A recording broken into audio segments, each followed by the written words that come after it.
for everybody who's listening, I do think that there's incredible ways to have business partnerships, but I think it's about being the bigger woman and bigger man and having empathy and always, always, always coming from the other person's point of view.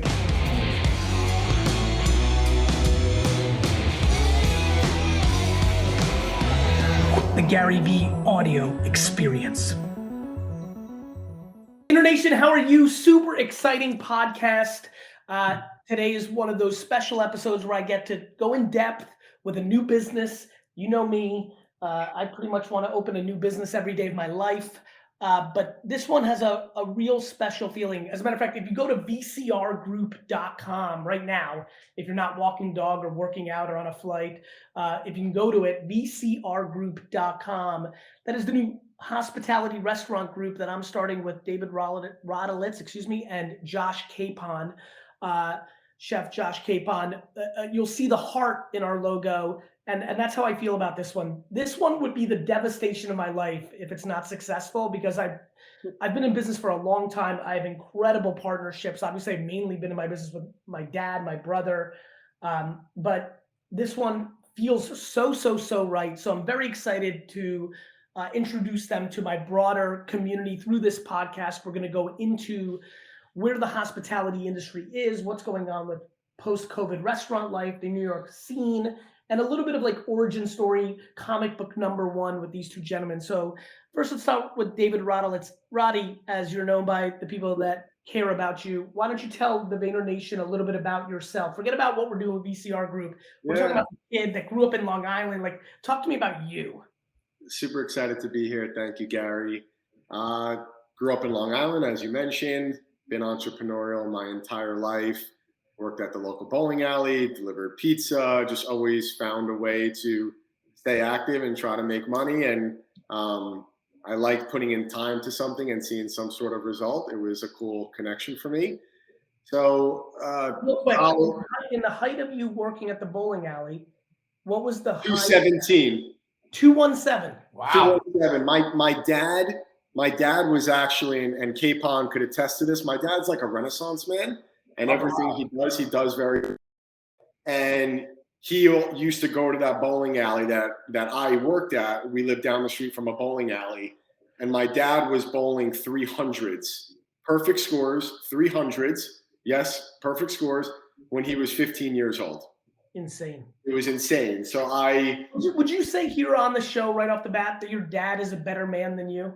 Yeah, my dad is definitely a better man than me. But that's a different topic. Thank you. We'll put you on the couch and have that episode in a couple of months.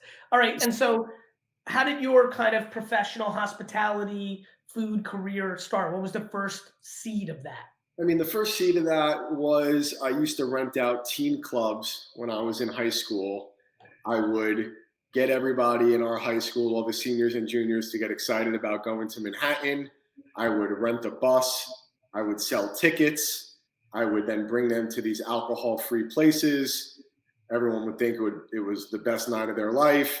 I started making. Would there be alcohol at these alcohol-free, No, don't answer that question, Roddy. Don't answer that question. No alcohol. Understand. And yeah, it was cool. It was entrepreneurial. Nobody was doing it. The prom scene in Long Island was a big deal when we were growing up, and there were these after parties after prom in Manhattan, and that was a big event. So that was the first start of it. And then in college, I started an event planning company.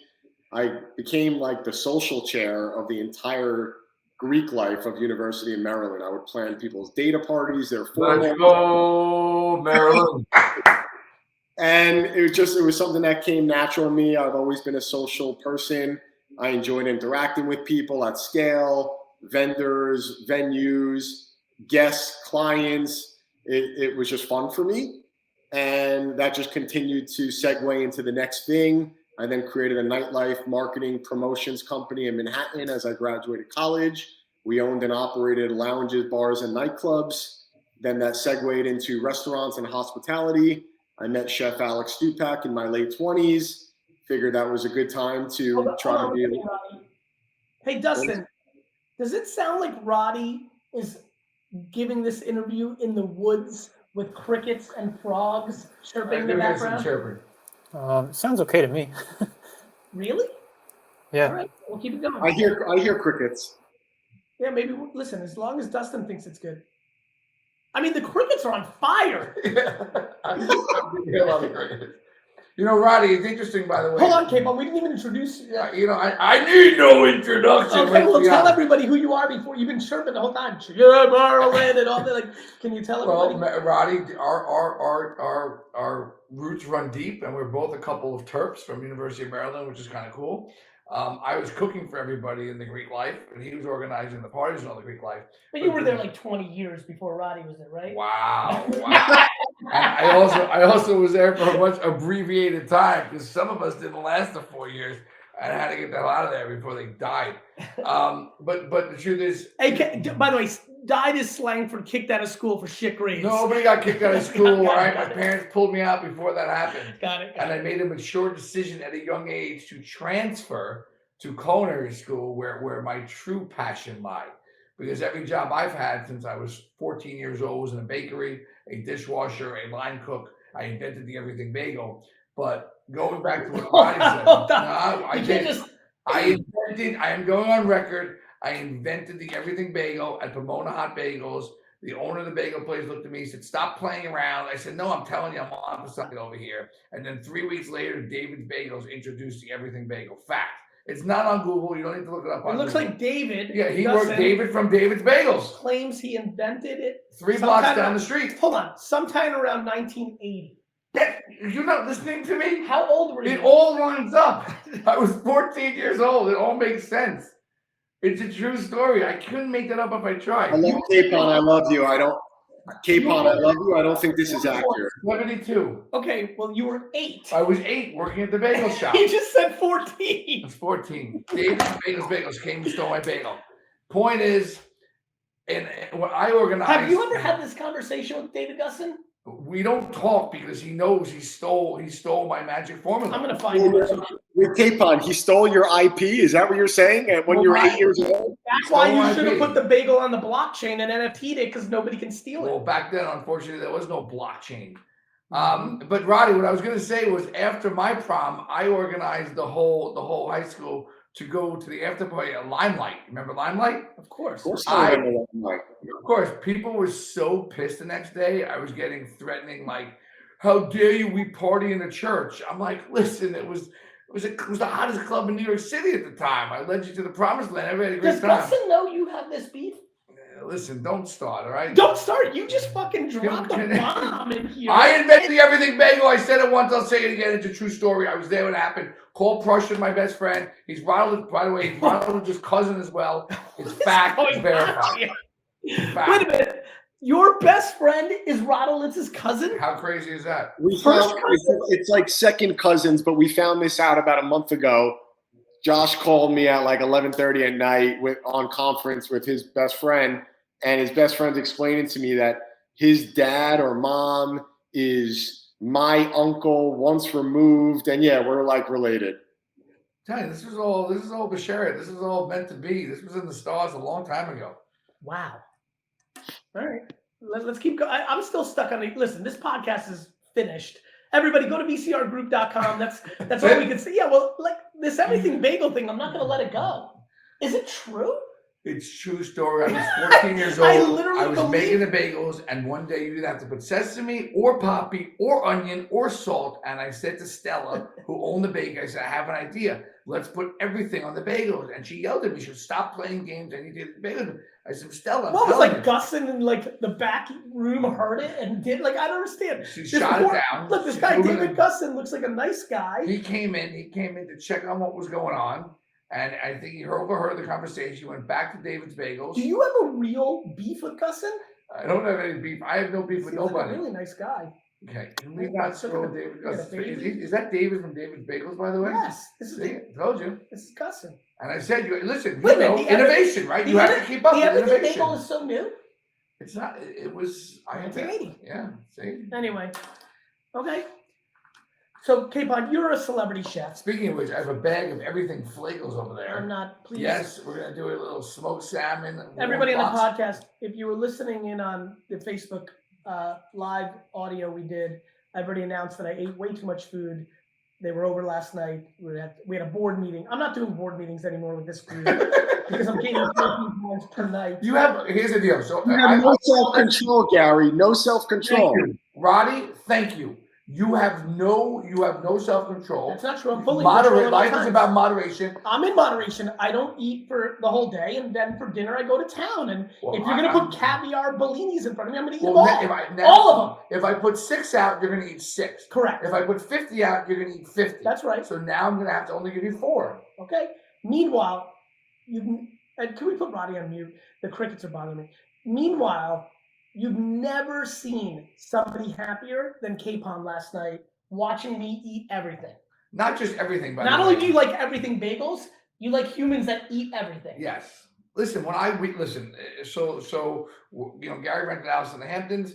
David and I came out because we had a couple podcasts to do, which is very nice. We spent a wonderful night together. I got out here. I'm cooking all day long, watching these guys do their thing while I'm doing my thing. But then I said 7:30, cameras go off, computers go down. I'm making fresh pineapple margaritas. I got shrimp cocktail, caviar bellinis. And from that point on, Gary did not stop eating. I gave him a 16-ounce veal chop. At one point, he was gnawing on the bone, where I literally had to say, Gary. Have you seen my Hot Ones episode? Please check out Google Hot Ones Garyvee. I eat things to the bone because that's the proper way. You were gnawing into the bone like a dog, where it was kind of like marrow. I like a little marrow. Listen, man, what's missing in the hospitality group that we're bringing to the table? Like, why should we exist? Am I muted or you hear me? You're loud. Go ahead. Cool. I think innovation. I think creativity and innovation, generally does not exist. I think this industry has been left behind.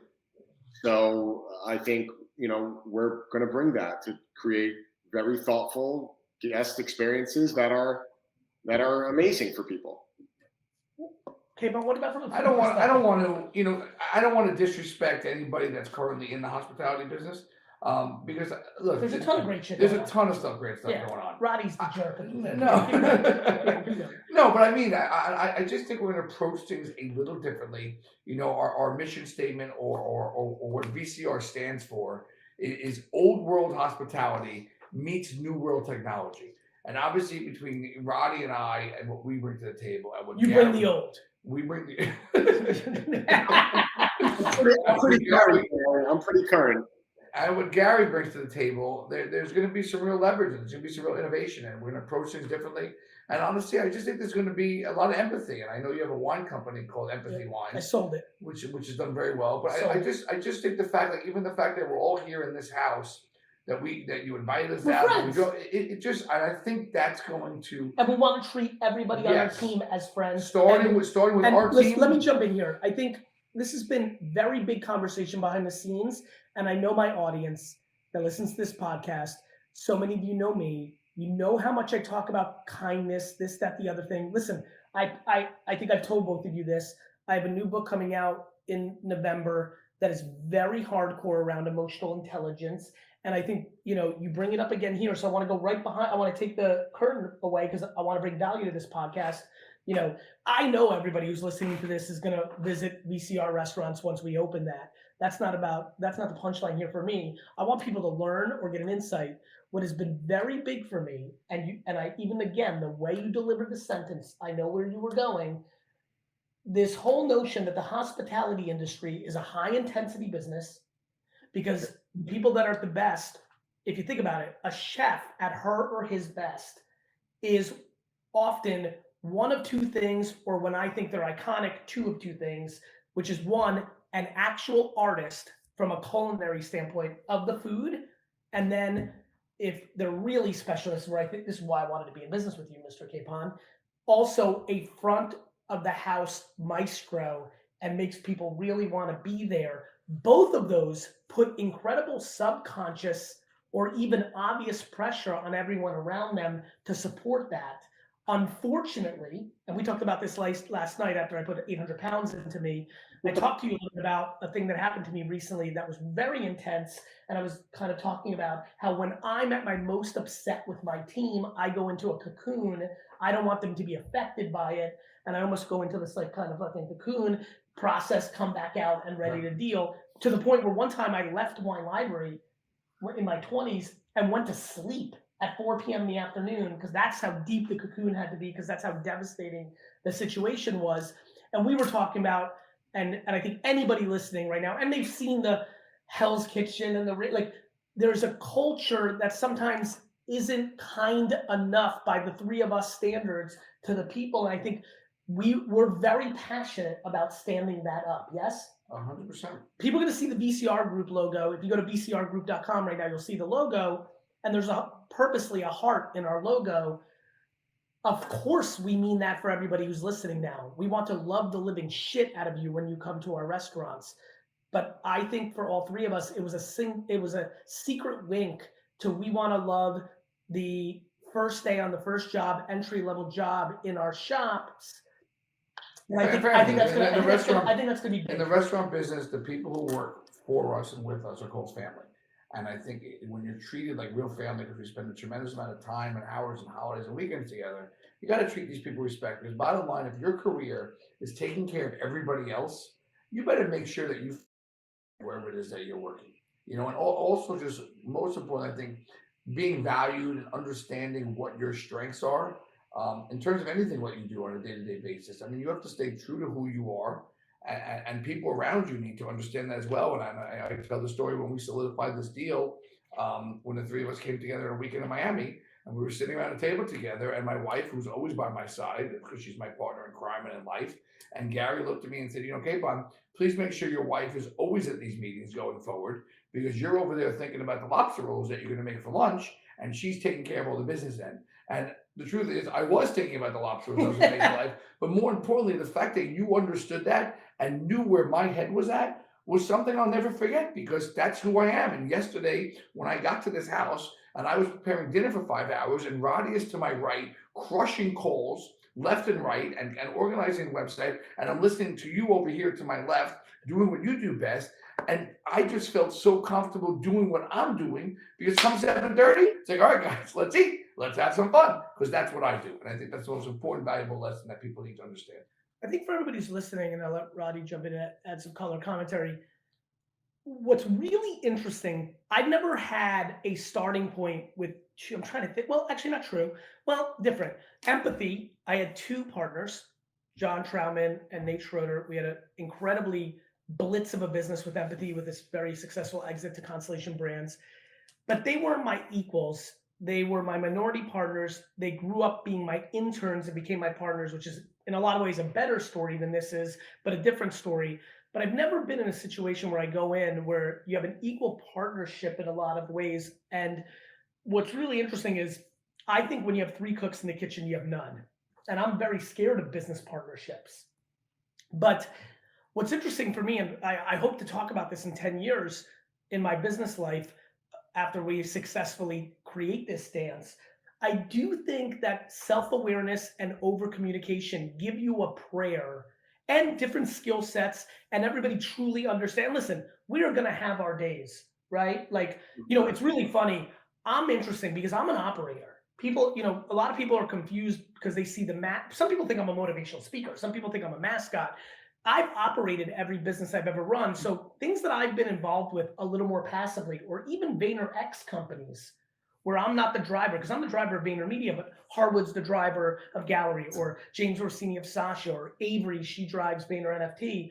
I'm so empathetic to the operator, because I remember when I was in my dad's business, I was the operator, and when he would come out of left field and not have the context, it drove me crazy. It devastated me so much too that I'm petrified. Like, I already know how I'm going to act in our board meetings or at the restaurant. Like, I'm going to have passions. I think I know what I'm doing, but I'm not close enough. I have to be, in a lot of ways, the 1C in our relationship. And then there's going to be other things that I am about. And I think that's self-awareness. And I think for everybody who's listening, I do think that there's incredible ways to have business partnerships.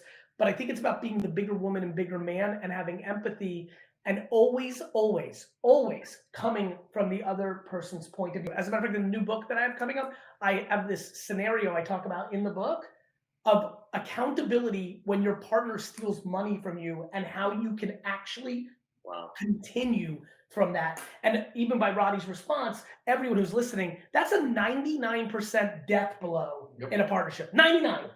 And I talk about, is it? Like, how'd you get there? Maybe if you weren't not interested in not looking at the number, like, well, I'll leave that for another day. But Roddy, thoughts? Yeah, no, I think everything you said is 100% right. I think VCR Group, the common thread of caring about people and taking care of one another and just being a good dude and having that be the foundation of the group is the most important. And then I think each one of us do something that's completely different and complementary to one another that we can lean on each other and not step on each other's toes. So I feel very comfortable in the business realm and QBing our plays. And I know that I have, your support, Gary. We're on text all day. We're on, so many different live conversations and Zooms, but you're giving me the confidence to really run with it. And from a culinary standpoint and a branding standpoint and a personality standpoint and content creation, I don't think there's anybody better than Capon. So I feel extremely confident doing what I'm doing because I'm able to rely on you guys and the things I need. I think we each leverage one another really well. And then I think there's a collaborative effort that when we're sitting in a room, we're having a bottle of wine and talking through what we want. Do we want to touch that project? Do we not want to do this? I think ultimately it always yields the right decision. We're fully transparent. We're honest with one another. There's nothing hidden and we respect everybody. So, and I think the most important part, and there's obviously mixed, people think differently about this, but we all care about each other. We're all friends. That's how this was birthed. We didn't come out of left field and say, let's just do a business together. Gary and I have been friends for 10 years. Capon and I have been friends for 20 years. We've all watched each other's careers. Gary, you've supported me on a previous business venture that's gone well. So I think that there's already momentum of a relationship. We know what we all stand for. And now we're finding our strengths together as a team to bring value to people. And I want to add one thing. Please. You can't over communicate. I don't think you can over communicate. I think you need to be honest and transparent, especially in relationships, both business and personal, because then you'll never find yourself in a position where your business partner is stealing from you. That's right.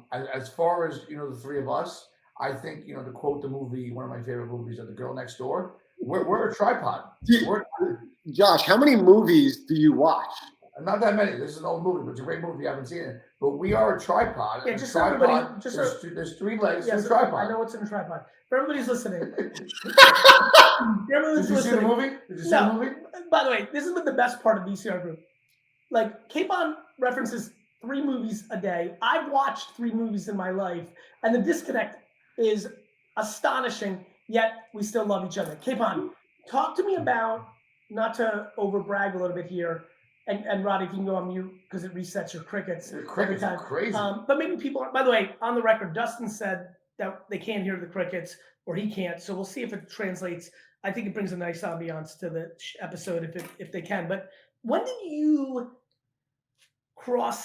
realize you were crossing into a little bit of like celebrity chef land? Because it's not like you're the biggest celebrity chef, but I want to touch on this a little bit. Like, you've won a bunch of burger bashes. Correct me if I'm wrong. You did have a TV show at some point, or at least a pilot, or did air one season, yeah. Or maybe you'll correct. I actually don't fully know, but you're incredibly adored in the New York scene. You're known broader.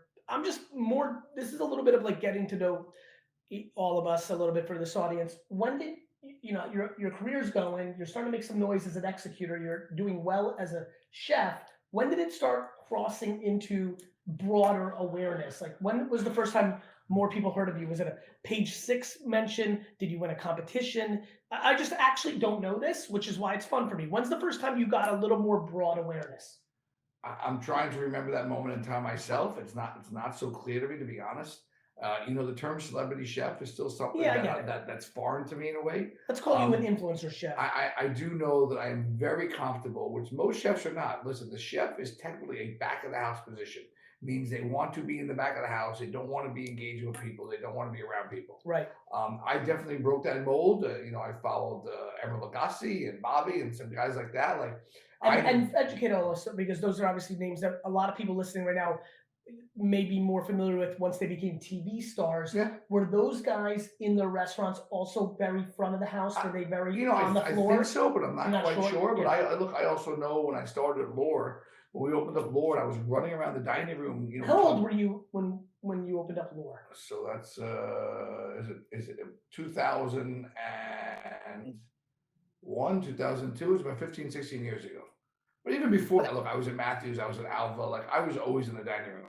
But I do remember when we opened up Lore, it was a big deal. It was a new restaurant, and my partners at the time, I was touching tables. I knew every table in the room. I'm dropping little amuse bouches, right? Gift from the chef, whatever it may be. And I remember the two of them looking at me like they said to me, "Shouldn't you be in the kitchen?" I said, guys, first of all, number one, I would never expose myself to the dining room if food was taking too long, if food wasn't coming out good and hot. Like I know I have a team. You have to trust your team in the back, my executive chef, my line coach to execute my service staff. And I am just going to put on a show out here and give people a reason to come back. And all of a sudden it went from shouldn't you be in the kitchen to Why aren't you on the floor? K-Bot, do me a favor, say hello to my friends on table Yeah. 14, 16, 18, boom, boom, boom. And you know, when you would come in with whoever it may Yeah. be and with another couple, and I'm at the table and I'm dropping some eggs or I'm doing this, I'm putting on a show, the other couple always says to me, hey, can we come back here with our friends? Yeah, of And course. will you do this little, Yeah. you know, the dance? The you thing. know, Yeah, the thing. You know, can we get some deviled eggs? Like, Yeah. who cares? If that's going to give you a reason to come back and spend money in this restaurant, you're damn sure I The will. ROI of those devil eggs with 7 caviar little eggs on top, Tremendous. right, Roddy? Tremendous. It's a tough. It's Give touching tables. us a little behind the curtain, guys, as you know, restaurateurs that have had success, like, you know, the nuances, the glass of champagne, the hello, the free dessert, the you know, the offense. There's defense. anything- Everybody, well, like, let me just set anything- this up. There's definitely defense, right? All of us that are listening have had something go wrong and this and that, and you always watch. I'm a businessman, so I've always been curious of mistakes happen. What do people do about the mistake? Do they go crazy over the top? Do they nail it right down the pike? Do they underperform because there's audacity? I always watch that. We all have probably at this point, if you're listening, had you know, because that's what's hard about the hospitality business. Something go awry, and you know, let's call it what it is. 8 out of 10 places will come through with something to me. But I've always been fascinated with the offense. Yeah. Where nothing's gone wrong, but the place is just trying to really get you there. You know, what's the mentality of that? What have you been? Actually, let's make this fun. Tell me something a restaurant did. Let's give, you know, one thing we've talked about behind the scenes is being one of the best engines for other restaurant tours, right? Like just being really friendly and pro other places. We all have so many friends in the business. Yep. Let's give a shout out right now to someone. Both of you, I'm going long-winded here to give you a couple minutes to think. Tell me of a very specific experience of a place that really caught you and caught your mind, your heart, your feelings on a very good offensive move. What comes to mind? Roddy, you go first. Oh, wow. Okay, you got one? Well, All right, I got one. okay, go ahead. I'm going to say my buddy John Meadow, who is the proprietor, CEO of LDV Hospitality. They own Scarpetta and a bunch of other properties. And just the touches from handwritten notes to a thoughtful glass of champagne. My wife and I went to Scarpetta. It's one of our first nights out during COVID. We sat outside. It was freezing out, but they built a beautiful ski chalet. And there was, you know, a perfect glass of champagne to start the night with a handwritten note from John. He wasn't able to be there, but he wanted me to know that he was appreciative that I was there, and he wanted to wish us a happy anniversary. I think those thoughtful moments, you know, of something that I'm not going to say that it's insignificant from a cost standpoint to a restaurant, but it is something they're giving away for free. I think if you intelligently do a comp, or we called it a fluff item at Empeon, you could really change people's experiences, which is what I loved. I think though that the fluff or the, you know, the comp or whatever you want to call it, if done wrong, could also bring a meal the wrong way. You know, a lot of people just crush you on dessert and do an unthoughtful fluff. And maybe they're not really thinking about the guest or the table or the health restrictions, or, you know, maybe they're on a diet. You have to look at what somebody, you know, how they interact, how they look at the menu, how they're eating, how they're ordering. Counterpunching the situation, right? You're watching. you're watching, you're trying to fill in the gap and bring them somewhere that they're not able to get to themselves. Maybe you hear them talk about a dish and they're interested, but they didn't order it. Maybe they're price sensitive to it. So there's a lot of ways to do a fluff that I feel like it gives you incredible power to change somebody's night, but it also, done the wrong way, can be awkward. Some people don't want to leave the dessert on the table.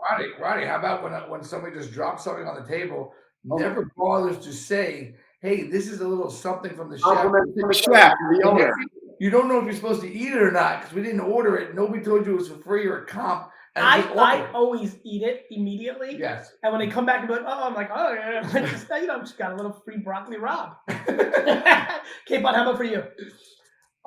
Specific thing. Specific. I always train my staff, by the way.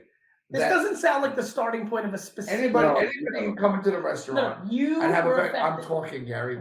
Anybody can come into the restaurant and have a very nice. What's your favorite movie? Sorry, go on. Full Metal Jacket. No, anybody can come into the restaurant and have a lovely experience, right? You can always have a lovely experience. But one thing I always train my staff, if somebody comes in and something goes wrong, you have the chance to go above and beyond to really make it a much more memorable experience. Obviously, you could just say, hey, sorry, it went wrong. But you can at VCR Group, we're going to do things wrong on purpose. Just to over-deliver. Your meal is you're going to definitely wait too long, but we're going to really overcome. K-Pon's going to carry you home. Yeah. Literally home in the city, like carry you 3 blocks. You do have a chance to above and beyond to the point where they say, you know what? Answer the question. You know, I think for me, listen, my wife is gluten and dairy free, but she loves good food. She loves good food. So very often we go into the restaurant and the first thing I say to her, hey, she's gluten and dairy free. And what I don't want that to ever happen, by the way, is to diminish my experience. Right. I don't You're know. basically Is this saying, video? wait. Is this video? Because I am not, I don't know if you noticed, but I am not gluten and dairy free. And I don't want to see that.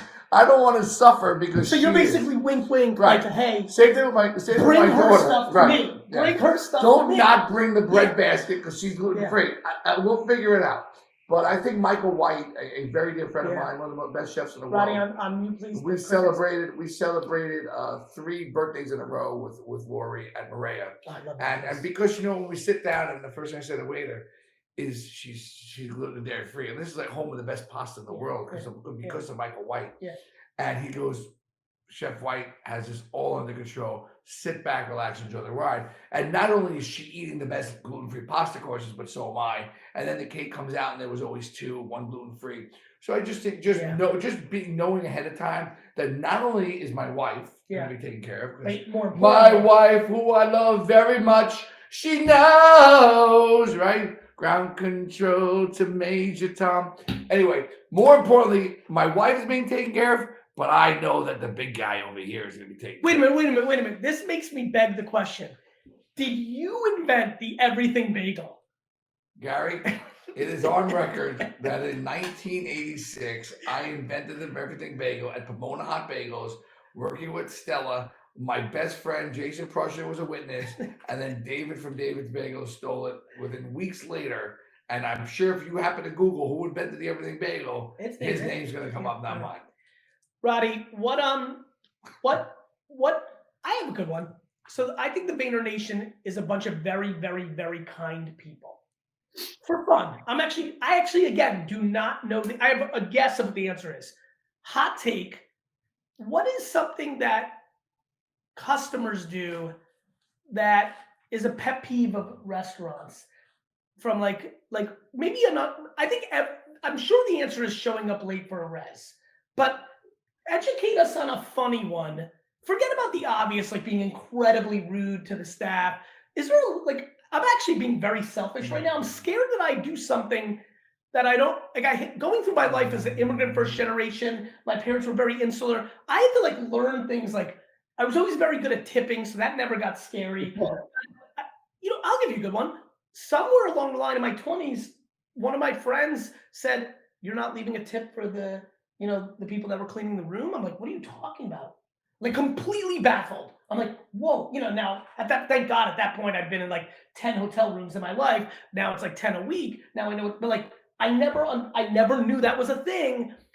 So forget about late, forget about rude to the staff, forget about no tip, things that are like so easy. Is there a subtle one that we don't Roddy, you know? want to go first? You got Yeah, one. I mean, an obvious Wait, one. no, Roddy, apologize. Capon usually needs to tell a story that has nothing to do with the answer. The fact that he has two answers, I need to hear them. Go, Chef. Well, I'm going to tell a story before I give it the God answer. No, I'm just kidding. Two of my biggest pet peeves are when people ask for salt before they even taste the food. Like if you go out for dinner, rule number one as a chef, or even if you're cooking at home, you never serve anything to anybody without tasting it yourself. Say never like that again. Never. You never taste. Now, is that an NEVVA? Yeah. Okay, one more time. With an exclamation point. You never, and you have to get the grunt in your voice. One more time. You never serve anything without tasting it yourself. I mean, if I'm watching my cooks be on the line and they're not tasting things before they serve them, how do you know they taste properly? Because you are going out to eat incredible food that you should not have to season yourself, because sprinkling salt that was probably in that salt shaker for a year with the rice in there. Wait a minute, why would we have salt? Are we gonna have VCR Group? No, we're not gonna have salt. Okay, well, so why? More importantly, you can't season food properly. Okay, next. Like That's a good one. Love it. I never do that. Next.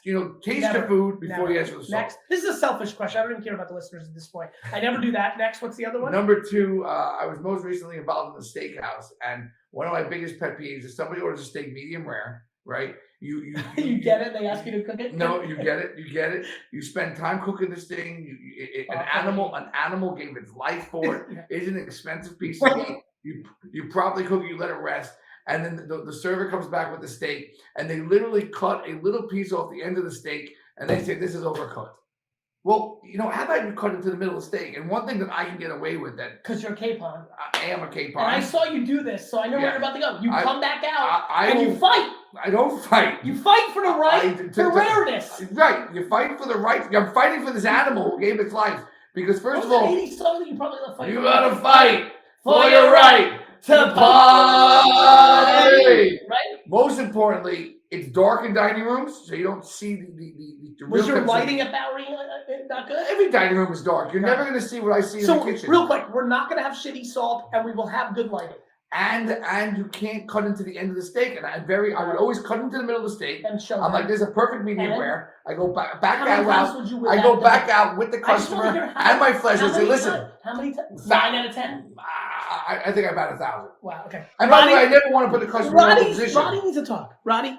I would say along those lines, sometimes customers, or a lot of the times, excuse me, would complain about their food after they ate it. And that's a good one. No, that's a good one. So go ahead. I don't know if it's they're looking for it to be comped, but they literally eat 3/4 of a dish. And we always took the high road. We always took the high road, but if you didn't like it, we're happy to make you something else, or we're happy to take it off your check, or we're happy to do both. But when they say they don't enjoy it, they eat the majority of it and then bring it up after. It makes you feel like they're taking advantage. At VCR Group, can we take a selfie with that person on the spot and post it on our social? Call them the 3/4 Club. And I would say the other pet peeve, and I've never seen anybody do that. By the way, he nailed that one because it's very. There are a few handful of people. There's people that can't eat 3/4. They got concepts. And I think, generally, I think social media is tremendously beneficial for restaurants. Beautiful food imagery, all that. People being ambassadors on your behalf. That being said, a lot of people will sit there and just take pictures of the food. Try to get ideal lighting. And do this whole thing for the first 4 to 5 minutes after a dish drops, and that could really change the quality or the enjoyment. I know you don't like hearing that, Gary, but no, you like hearing that. That's like a good one, right? Like it's steaming, especially for a very hot dish. Yeah. You give up those first 4 or 5 minutes. Our goal as a chef is to get that food a la minute, right to the minute, in front of you as soon as possible. Even I know sushi restaurants, even with the nori, with the hand roll where it stays crisp, and you're taking the light and people doing it. The poor sushi chef is like, please just eat it. So let's go speed round. Let's go speed round to get to know Roddy and Kate Bond. I'm going to ask you a bunch of questions, one take answers. Sugar babies. Here we go. Favorite sushi, like the actual fish. What's your favorite sushi piece? Listen, I think you gotta pick one. It's Toro Sky. Toro Sky. You gotta go Toro. Roddy? Chutoro. What is your favorite starting beverage if you're having a real night, like Friday, Saturday, like a couple or like friends? Like, what will be your 5 first? days of work. What's your? One more day to play. Come on, everybody, get your roller skates today. All right, let's It's go. Saturday. I think. First- Listen. No, not for service. Like you. Yours is not champagne. I got it. I mean, this is so easy. Don Julio, 1942 on the rocks, but I think a glass Okay, of fine. champagne. That's the area. I think a glass of champagne sets the tone. Everybody that knows me knows how I feel about the Rock. It's a Terramana, Reposado, chilled. It's an amazing tequila. Big fan. Love it. First choice for dessert, on average, your highest ratio. Which dessert you pick? Rodney, go first. Chocolate mousse cake from Wolfgang's. It's got the Oreo crust with the schlag on the side. Epic. It's like a splurge for me. My wife makes that for me at home on big celebrations. Always, it's a go-to. Hey, fun. There's no way I'm only ordering one dessert. It doesn't happen. I can't stand tables. You want to go back to the other question, by the way? Go back to the other question. You know what I hate? When 4 people or 6 people order one dessert with 5 spoons. You know what I say? Go fuck yourself and go grab some ice cream around the corner because I need the table back. My mom used to do that. Bring us one dessert with 4 spoons. I'm like, no, bring us every dessert with 5 spoons. Like, for me, but you on a different. I don't know if we did on this podcast or the Facebook Live. You just shit on me for moderation, and now you just told the world if you don't eat a shitload of dessert, I'm upset with you. Can you pick one? I think you have to order multiple desserts. You can't order one dessert. Okay. There's a pastry chef. Can you answer your question? Your single dessert choice. You've got one to pick, brother. One to pick. Sometimes not the chocolate cream pie. I know you like it all. We had a blueberry cream pie yesterday. Can see you love it all, but no, you got to pick one. One. Jesus. A cannoli. Ice cream sandwich. Okay, very nice. By the way, I went through a year of my life where I ate a chipwich every night on my walk home from work. True story. I know you do. Healthy. I love that. Roddy. I'm sorry. Roddy. Did I say I'm healthy, Roddy? Roddy, the world comes, like the god of food comes down and she says to you, Roddy, I've chosen you to pick the type of food. New York City can now only have one type, one genre, one type of food. Ooh. What do you pick for New York sushi? Sushi. Okay. Capon?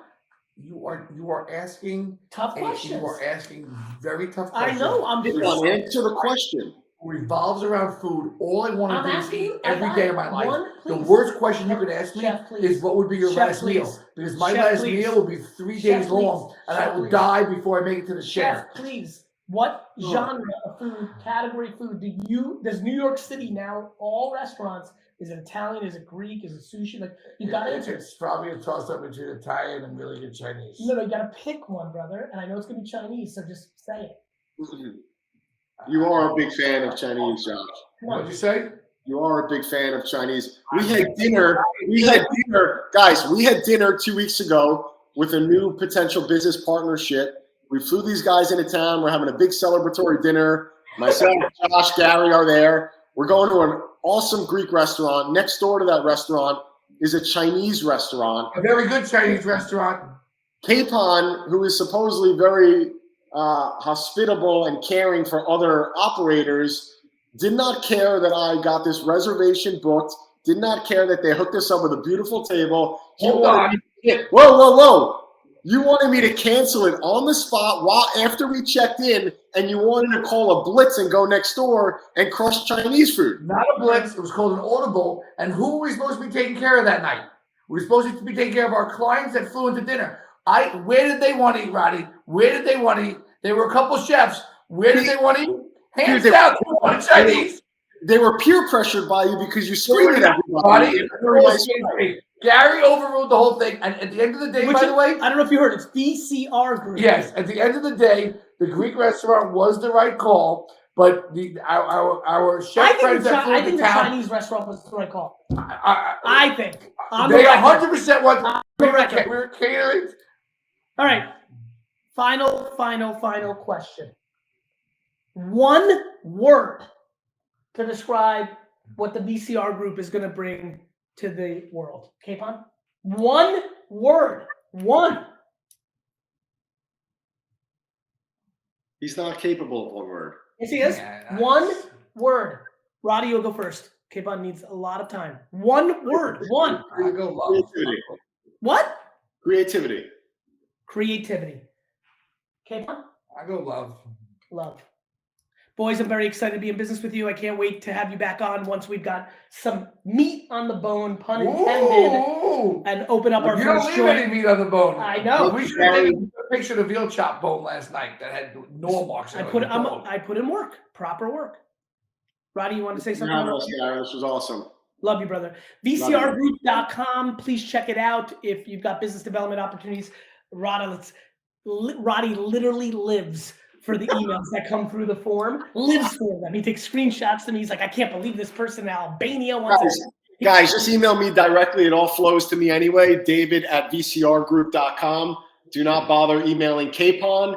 Do not bother emailing Gary. Just come direct to me. I'll holler back. Direct to the hole. Do not pass go. Do not collect $200. By the way, if you have any cooking questions, you can email me directly at capon@VCRgroup.com. And tune into our Instagram feed as well as our TikTok feed. We're having a lot of fun producing some really quality content, entertaining, educational, and engaging all at the same time. My parting thoughts are, with the reference Capon mate, there's nobody listening to this podcast that can beat me in Monopoly. Thank you for listening, VCR Group. I love you. YouTube watcher, what's up? It's Garyvee. First of all, thank you so much. I hope you're doing super well during these times. I also want to ask you, please subscribe, because my commitment and exploration of YouTube is about to explode. Stories, polls, more content, more engagement, more surprise and delight. This is the time to subscribe. I hope you consider it, and I hope I see you soon.